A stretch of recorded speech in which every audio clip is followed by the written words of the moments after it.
Hello everyone, here are some tips in writing the title of essay. Okay. Again, so the title of your essay, the tone is very good that could attract the attention of your reader. So hindi natin kailangan ng mahabang title, dapat masilang, pero concise. So, kumbaga, malawak yung ipapahatid nito sa kanyang nilalaman. Okay? Again, be sure to use double space text, double space again, and center the title. So, kailangan is mag-distance tayo sa itaas ng ating, yung band paper sa taas, i-double space natin, and then double space uli. So, mga tatlong double spaces ang gagawin natin, tapos saka natin, doon tayo magsulat na ng ating title. So, yung title dapat is, naka-italicize siya, at underline, italicize, or place your title in quotation marks. Write the title in title case. Standard capitalization, okay? Not in all capital letters. So, tandaan natin ng paggawa ng title is, hindi pwede yung pareho na malalaki ang litera, okay? So, kailangan sa simula ng words ng ating title dapat malaki, then ang susunod na doon is small letter na siya. So, again guys, tandaan, ang title natin dapat is maigsi lang, yung maka-attract ng attention ng mambabasa, tapos concise siya.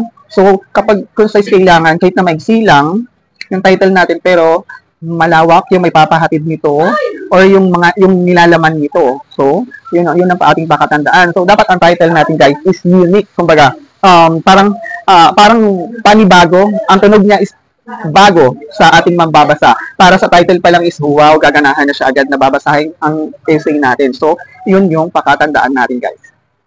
Okay, again guys, tandaan natin na, di ba ito yung top ng ating bond paper, kailangan magdo-double space tayo dito.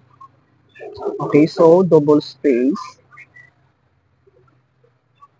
Tapos double space uli.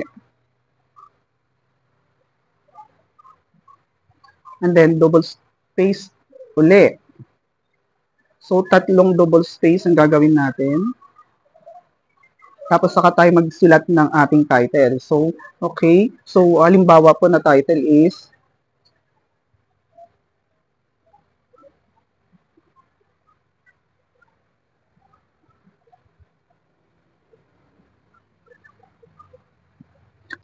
eto, The Magic Frying Pan. So, pakatandaan natin guys na dapat ang unang letra lang, so word is, yun na yung ika-capital letter natin. Tapos yung sunod na dun is small letter na. So, then kagaya nitong magic, so dapat M na yung capitalized.